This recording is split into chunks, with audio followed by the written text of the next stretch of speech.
Hello നമസ്കാരം, ഞാൻ Suresh Kumar Raveendran. Dies Irae written and directed by Rahul Sadasivan. യാറിയാ നീങ്ക ഇவ்வளோ നാൾ എങ്കിരുന്നേ? ഈ ഒരു ചോദ്യം സിനിമ തുടങ്ങുന്ന പോലെ തീരുന്ന വരയ്ക്കും ഞാൻ ഇങ്ങനെ മനസ്സിൽ ചോദിച്ചുകൊണ്ടിരിക്കുകയായിരുന്നു. Beautiful, beautiful, simply beautiful, excellent work, പറയാതെ വയ്യ. Team Dies Irae hats off. Bhoothakalam, Bramayugam, ഈ രണ്ട് സിനിമകൾ ചെയ്ത രാഹുൽ സദാശിവൻ ഇതല്ല ഇതിൻ്റെ അപ്പുറവും ചാടിക്കിടക്കും. സാധാരണ ഹൊറർ സിനിമകളുടെ കഥ അല്ലെങ്കിൽ അതിൻ്റെ ഒരു പോക്ക് നമുക്ക് കുറച്ച് കഴിയുമ്പോൾ പ്രിഡിക്റ്റബിൾ ആയിരിക്കും, നമുക്ക് മനസ്സിലാവും. അല്ലെങ്കിൽ ഒരു ഒരു ഇലക്ട്രീഷ്യൻ്റെ അഭാവത്തിൽ സംഭവിക്കുന്ന കാര്യങ്ങളായിരിക്കും. ബൾബ് കത്തുന്നത്, ബൾബ് അണയുന്നത്, ഇഷ്യൂസ്. പിന്നെ രാത്രി, അതായത് നിർബന്ധമായിട്ടും ലൈറ്റ് ഇടാതെ ഇരുട്ടത്ത് തന്നെ വെള്ളം കുടിക്കാൻ പോകണം, ഫ്രിഡ്ജ് തുറക്കുമ്പോൾ അറ്റാക്ക്, ഇതൊക്കെ നമ്മൾ പ്രതീക്ഷിക്കും. അതുകൊണ്ട് തന്നെ ഇത് എങ്ങനെ പേടിപ്പിക്കും എന്നായിരുന്നു എൻ്റെ ചിന്ത. ഞാൻ പേടിച്ചു, എന്നെ പേടിപ്പിച്ചു. എന്നെ പേടിപ്പിക്കുന്നതിൽ ഡി എസ് ഇറ വിജയിച്ചു.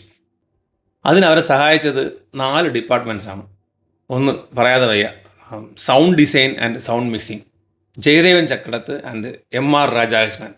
ഈ സൗണ്ട് മിക്സിങ്ങിലെ ഇവിടുത്തെ സൂപ്പർ സ്റ്റാറാണ് അദ്ദേഹം, എം ആർ രാജാകൃഷ്ണൻ. ഇപ്പോൾ നമ്മൾ തമിഴിലും തെലുങ്കിലും കന്നഡയിലൊക്കെ ഇറങ്ങുന്ന മിക്ക സിനിമകളിലും പുള്ളിയുടെ പേരാണ് ഇങ്ങനെ നിറഞ്ഞു നിൽക്കുന്നത്. Sound mixing M R Rajakrishnan, ഒരു രക്ഷയില്ല. ഇത് കണ്ടത് തിരുവനന്തപുരം ഏരീസ് പ്ലസ് ആയിരുന്നു.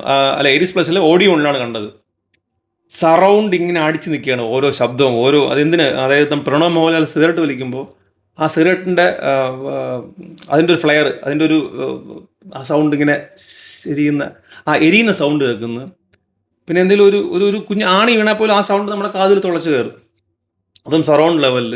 പിന്നെ പണി നടക്കുന്ന സൈറ്റിലുള്ള മെഷീൻസിൻ്റെ സൗണ്ട്, വീട്ടിൽ കിണറ്റിൻ്റെ കപ്പി എന്ന് വേണ്ട സൗണ്ടിൻ്റെ ഒരു അയ്യര് കളിയാണ്. സൗണ്ടിൻ്റെ ഒരു ഉത്സവം തന്നെയായിരുന്നു Dies Irae. Cinematography Shehnad Jalal. ഈ അടുത്ത കാലത്ത് ലെഫ്റ്റ് റൈറ്റ് ലെഫ്റ്റ് അങ്ങനെ സിനിമകൾ 2011, 12, 13 ആ സമയത്തും, പിന്നെ ഈ നമ്മുടെ രാഹുലിൻ്റെ തന്നെ ഭൂതകാലം, ബ്രഹ്മയുഗം, ഈ 2 സിനിമകൾ ചെയ്ത ആളെക്കുറിച്ച് നമ്മൾ സ്പെഷ്യലായിട്ട് പറയേണ്ട ആവശ്യമില്ല.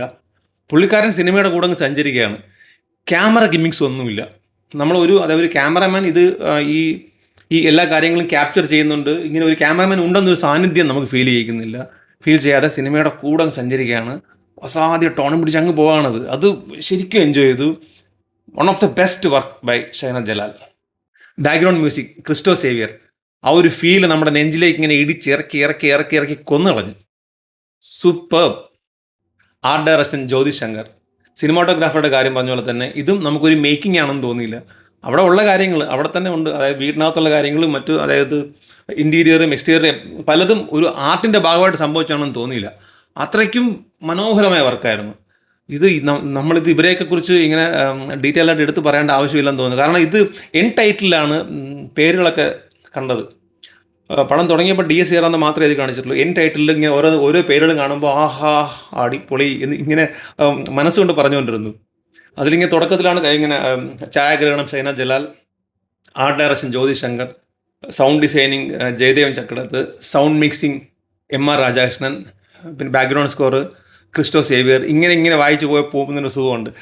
ആ സിനിമയുടെ ടോട്ടാലിറ്റിയാണ് അതിനകത്ത് കണ്ടത്. അതായത് സിനിമ അവസാനിച്ചപ്പോൾ written and directed by Rahul Sadasivan എന്ന് കണ്ടു. അത് തന്നെയാണ് അതിൻ്റെ ഫുൾ മീനിങ്, അതിൻ്റെ സമ്പൂർണ്ണ അർത്ഥം അത് തന്നെയാണ്.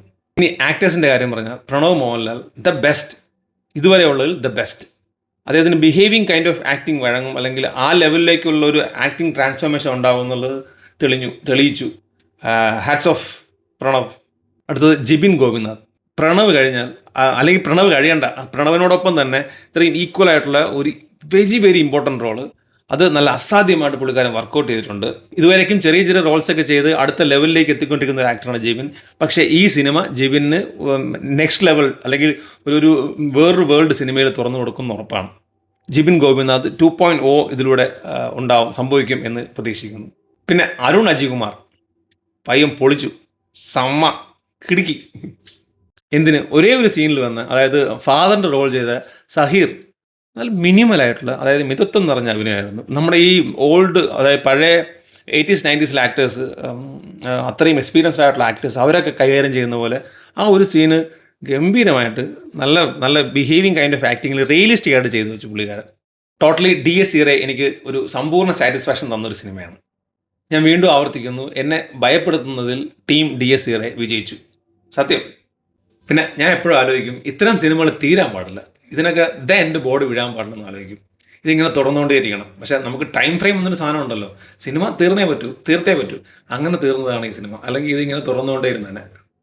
അപ്പോൾ ശരി, എല്ലാവർക്കും ഗുഡ് നൈറ്റ്. ഈ സമയത്തെങ്ങാനും കറണ്ട് പോയാൽ തീർന്നു.